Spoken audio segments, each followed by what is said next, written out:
Welcome into SBR Madness for March 19th, Tuesday. He's Maxwell Smart. I am Drew Martin. We're talking all things college basketball betting. Feel free to throw out any other questions you guys might have, any subject that works in the chat box. And please give us the like button, the thumbs up sign. That does help us out. Max, welcome into the show. Good morning to you. How you feeling, bud? Oh, it's a good morning because we only had that one game last night. And of course, when that game ended at 9 o'clock, what do you think Maxwell Smart did? He went out, he visited some local strippers, he got those chicken tenders with honey, and he even had some time to go visit some ladies of the night and spend some quality time. So you look like you're recharged. You're more calm. You're more laid back. You must have got some of the things out of your body that you needed to get out of your body, huh? Yeah, fluids were emptied. It was like a dump truck had to come and haul it all out. It was quite fantastic. Nice, man. Well, we can get into that a little bit in the show, and maybe in the afternoon show as well. But guys, welcome in. We got Vince, Art, Gabriel, Dom. Guys, welcome in. Nice, Drew Daddy. What's up, guys? Good morning to you. We got the play-in games today, Max. FDU is on the ticket versus Prairie View. We also got Belmont versus Temple, back-to-back games, 6:40 Eastern, and then 9:10 Eastern time tonight. You want to start off with Fairleigh Dickinson, Prairie View A&M. Looks like a competitive line here, 1.5 or 2, depending where you're shopping. Mostly 2s out there. Heritage posting a 1.5, so probably the place to shop if you're looking to bet on Fairleigh Dickinson.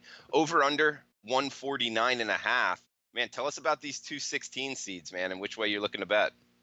Yeah, listen, we know where Prairie View comes from. They come from the SWAC. That's the I pay you to play me type of conference. And listen, this is a team that does have very limited size, but they do have some very good scores in Gary Blackstone and Devontae Patterson. We watched, hopefully you guys watched, and I watched definitely, the game versus Texas Southern where they just went up and down, and they were able to match basket for basket with Texas Southern, and they put up a lot of points. They were able to win the championship and get into this game. But FDU not only can oblige to that style and pace, they can also play shutdown defense on the other way. So you're not going to score easily versus this FDU team. And also, I think that there'll be better refereeing in the tournament than we've seen in the SWAC conference tournament. I think obviously refereeing has a big impact on these games, especially in the March Madness tournament.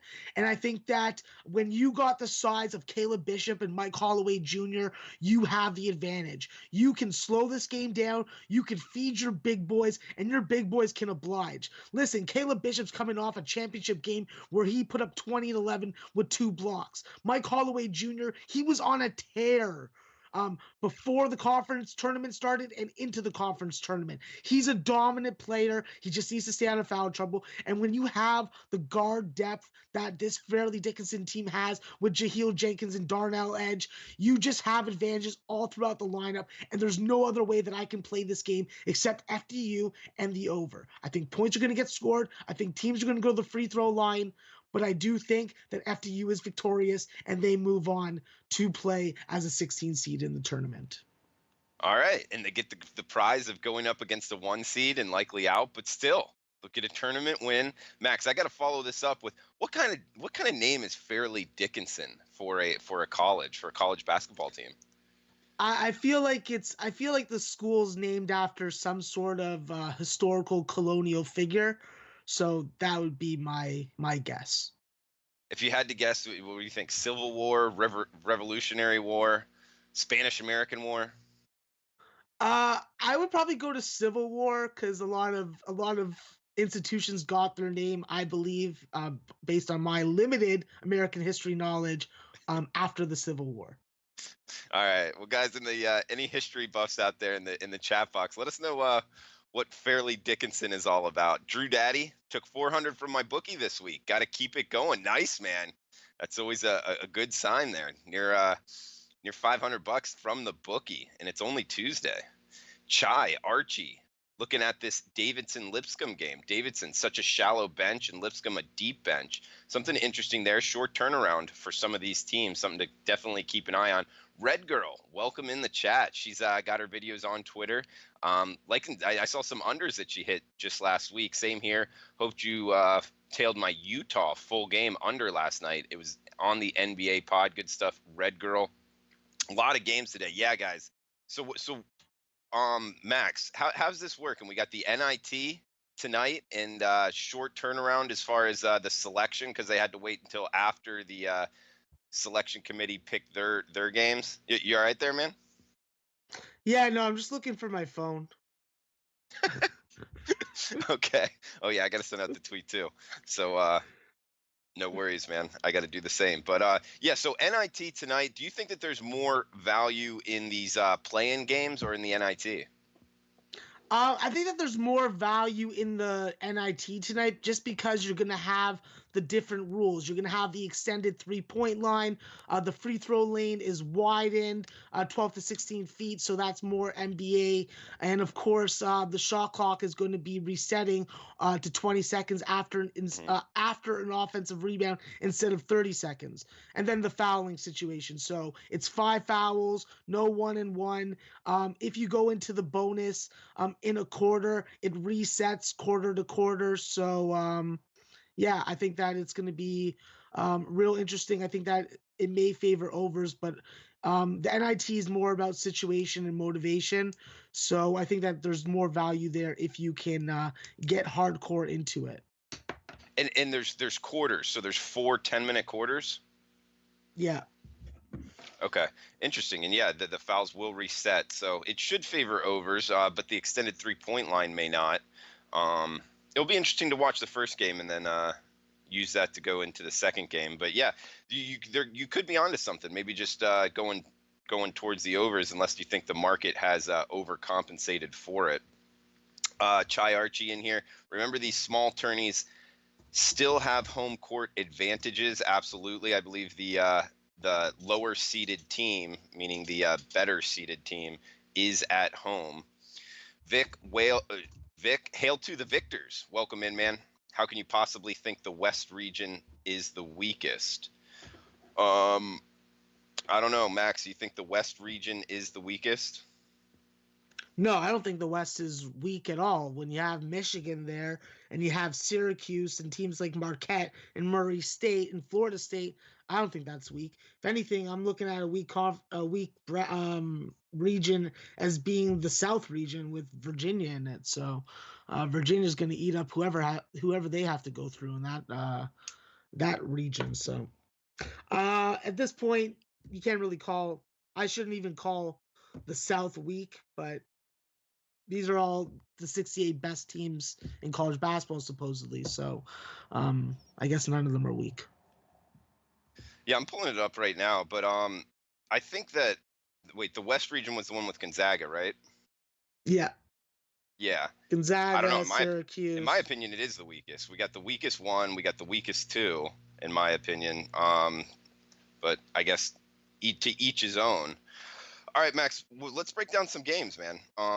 We got a full card here, and guys, we will be back at 4:00 this afternoon. Let's break down the other play-in game real quick. Belmont, Temple catching 3.5, 155 the total.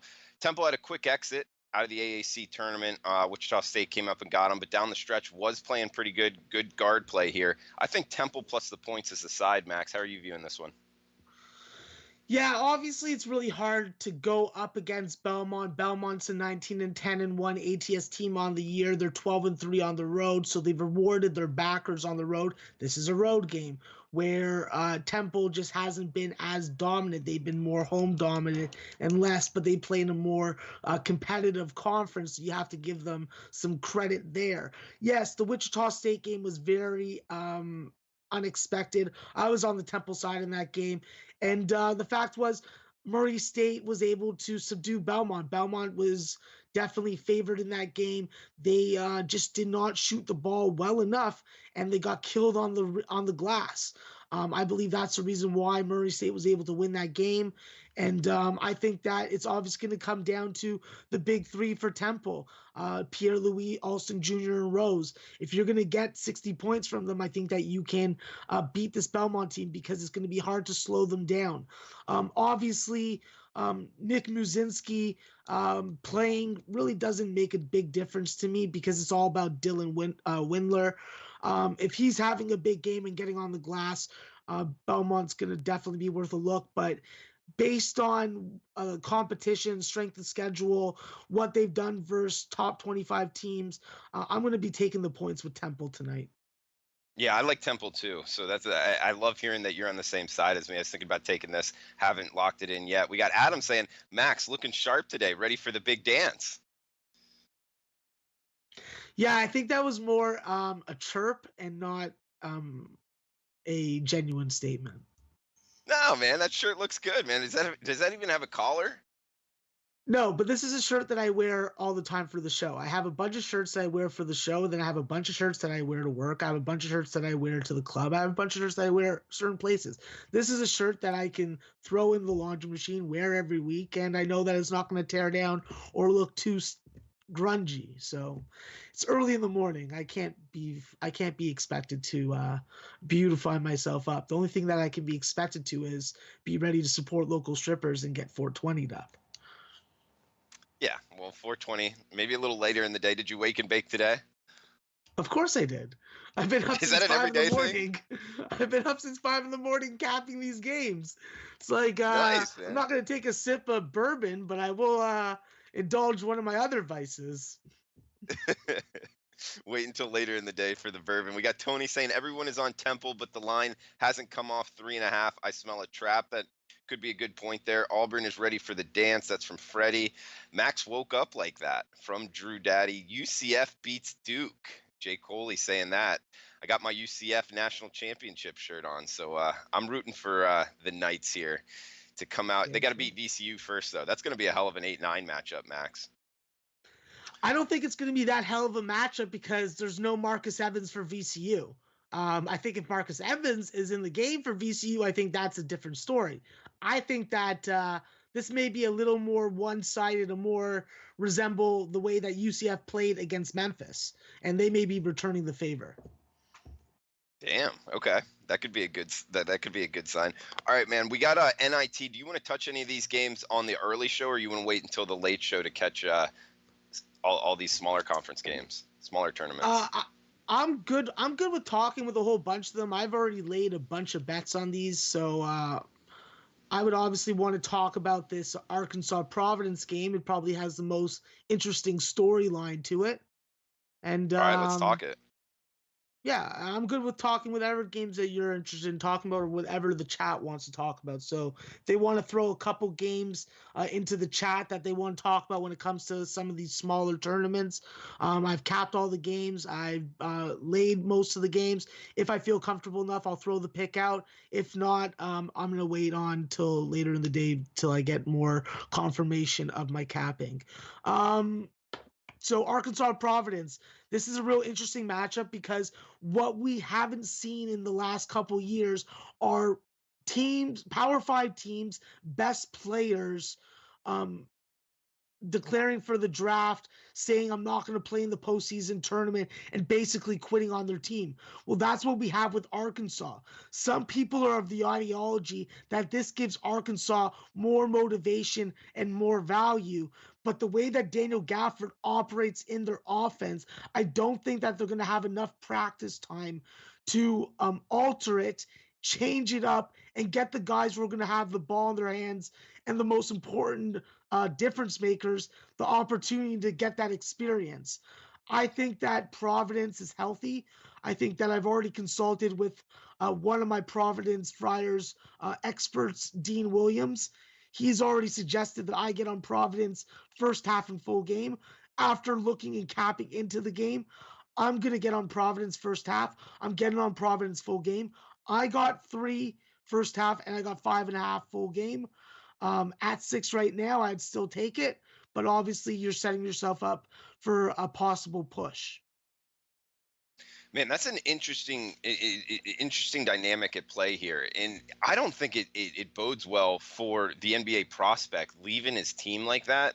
Man, and not to mention, I don't know. I would call into question the actual talent of the player and how much he means towards his team if he's going to enter the NBA and be that big of an impact at the next level. And Arkansas honestly wasn't even that good this year. Didn't make the NCAA tournament, Max. How much do you think that leads into his future endeavors into the NBA?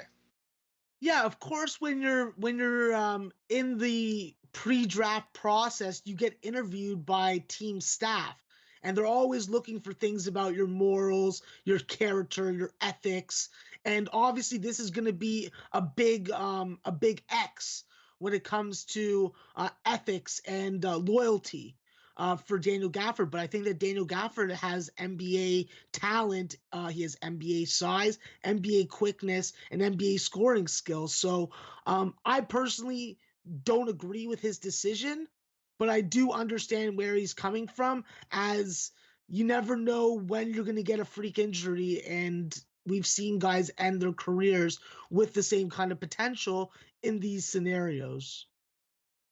Yeah, man, that is an interesting dynamic because it's not really football. The chances of injuries are less. We got 681, 682 Campbell, UNC Greensboro, Max. This UNC Greensboro team has been talked about a lot. Having to lay doubles here at home, 142 the total. Do you think Campbell has what it takes to stay within 10 points of UNC Greensboro? Yes, I do. Just because Chris Clemens is going to have the ball in his hand a shitload when Campbell has the ball. What does he want to do most often? He wants to drive it and try to get to the line. He is today's mid-major version of Allen Iverson. I don't care what people say if they disagree with that. I think he is. I've watched enough of him over the past 4 years to be able to say that accurately.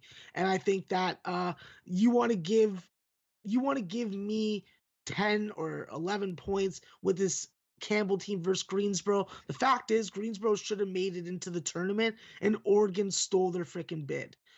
This is a team that probably is feeling a little bit let down, but probably is angry.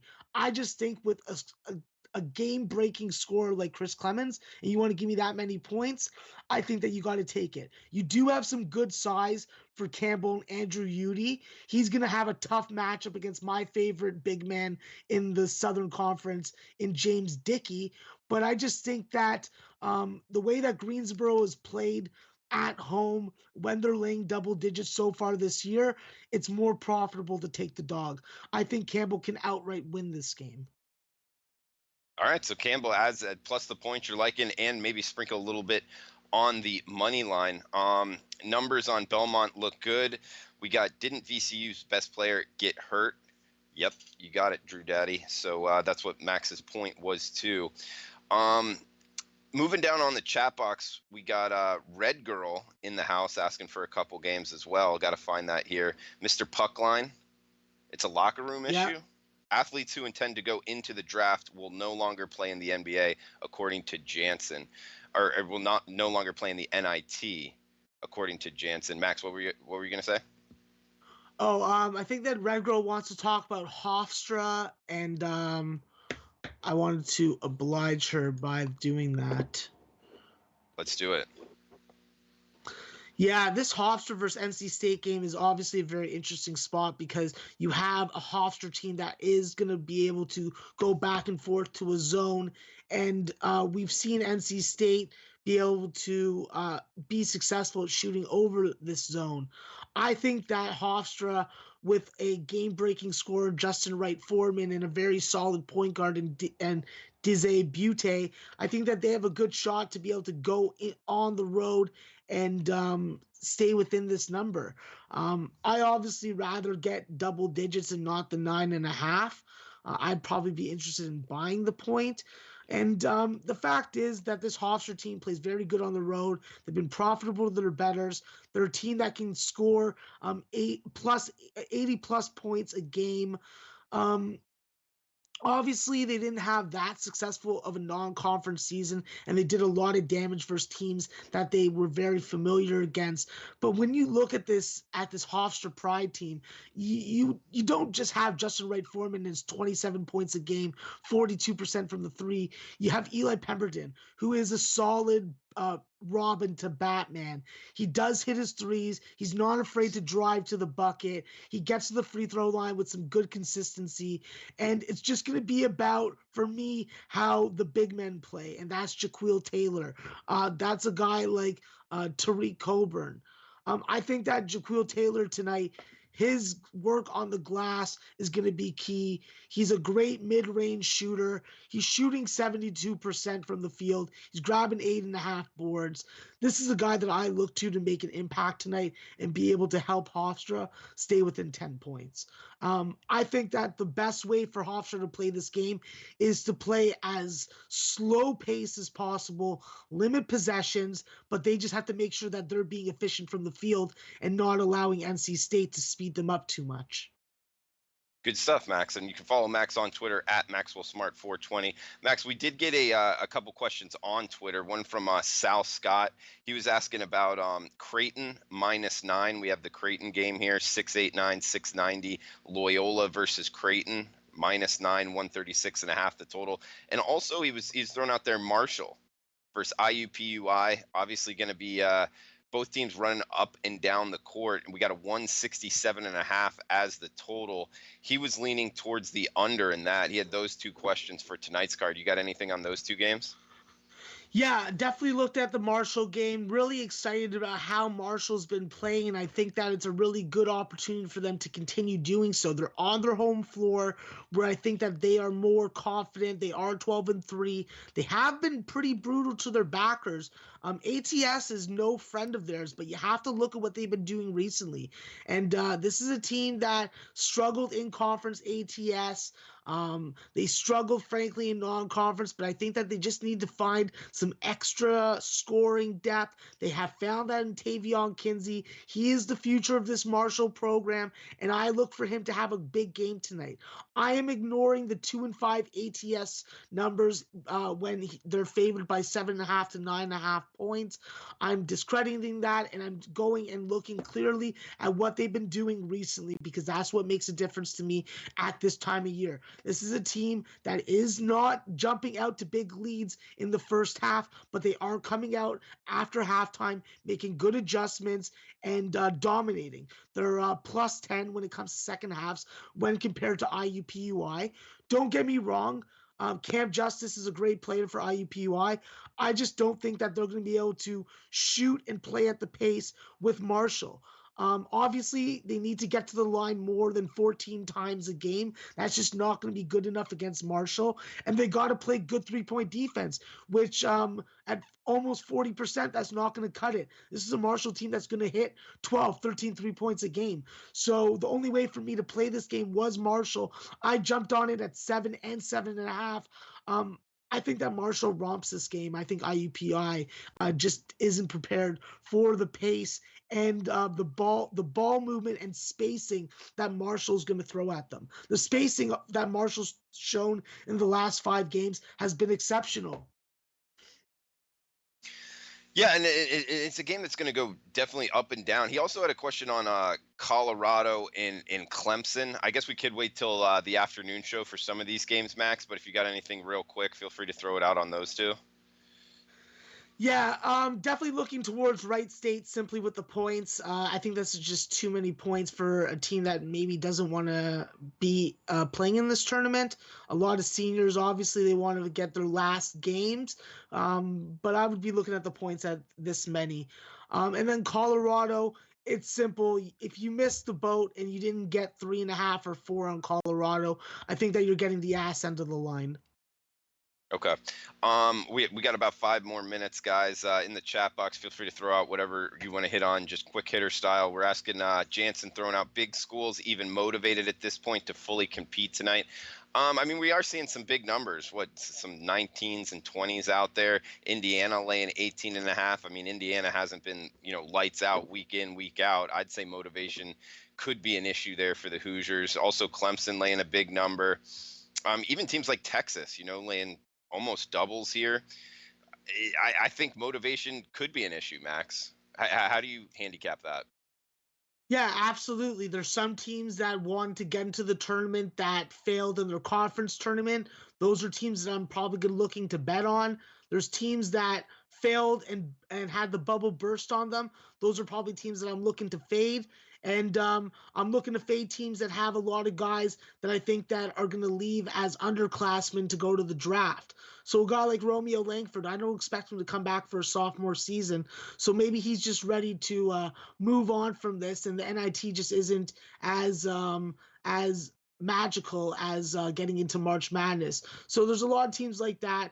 The fact is, you want to give me points with the lack of familiarity, I'm probably going to take them. I think that the dogs are definitely going to have some value today. I'm not looking to lay some chalk on a lot of these games. But I think that you're going to see the mid-majors really show their parity in the NIT, CBI, and CIT. Okay, good stuff, Max. We got Dom the Dom saying, personally, never bet NIT. I don't think it's too important to most teams. We got, what was the call on Fairleigh Dickinson? We got FDU, Max like an FDU. Don't bet baseball in the spring training from Freddie Krueger. There's only 10 games left until opening day, guys. Saw that today. What else we got in here, guys? Feel free to chime in. Can't wait till MLB personally. That's from Dom. Okay, smaller schools will have more incentive and excitement to play these big schools. Yeah, but a lot of them are on the road. You know, this NIT does have home court advantage. So teams like, you know, Alabama is playing in Tuscaloosa. So if you're looking to lay, you know, 16 or 17, I mean, Alabama falls into that realm for you, Max, as far as a team, you know, bubbles bursting. Do you have any quick thoughts on them laying, 16 or 17 points tomorrow? No, not really. I'm not. I have to look harder into the game, to be honest. Okay. Yeah, that's not until tomorrow. Tony saying, is betting legal where y'all are at? Legal in the state of Florida? I do not think so. Max, is sports betting legal where you're at? Yeah, my province has their own Ontario Lottery Gaming, so they definitely have legalized it. We just don't have beautiful sports books where you can sit in there, lay your pick at a -110 odd. We get -160 to -175. So I avoid that like the plague. I am glad that I found sports books, because for many years I was having to force to parlay 3 games at a time or play a point spread card where I could have to play a minimum of 2 games. So when I found single bets, I was very happy. It's a government run sports betting enterprise? Yep. Oh, that sounds awful, man. Yeah, the Lottery Gaming Association has no clue how to set the odds, so they just juice the shit out of everything. It's pathetic. With no competition, so no incentive to make it user friendly. Oh, that sounds awful. Oh man, the black market must be rampant. Yeah, and there's no online for it. You have to go into the convenience store, fill out a ticket. It's very 1995, and I'm not trying to go back to those days. The music was great, but the clothes weren't too good. Yeah, 90s music, all right, but all right, well, we'll hit on some more games in the afternoon slate, guys. We appreciate everybody tuning in. We are up against it time-wise. Max, anything you want to throw out? Do you want to lock in a best bet for tonight right now, or you want to wait until the afternoon show? Let me just run through the card. I have so many bets, so it really doesn't. Best bets don't really scream out to me. I would have to go with this. I would be looking at this. I'm not gonna give a best bet right now. I want more time. But if I will give one of my top leans, my top 4 leans would be Marshall. My top 4 leans would be Cal State Northridge with the points. Providence, which I've already talked about, and I think that St. Francis, Pennsylvania.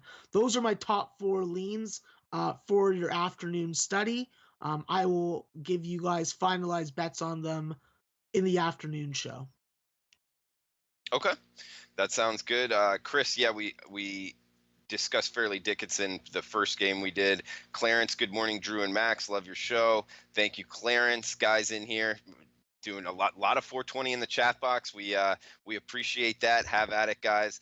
Guys, we will be back at 4:00 Eastern, the extended show, the hour-long show with best bets at the end, and we'll work our way through the everything on today's card, maybe look to tomorrow's card and the tournament as well. So, guys, thanks for tuning in.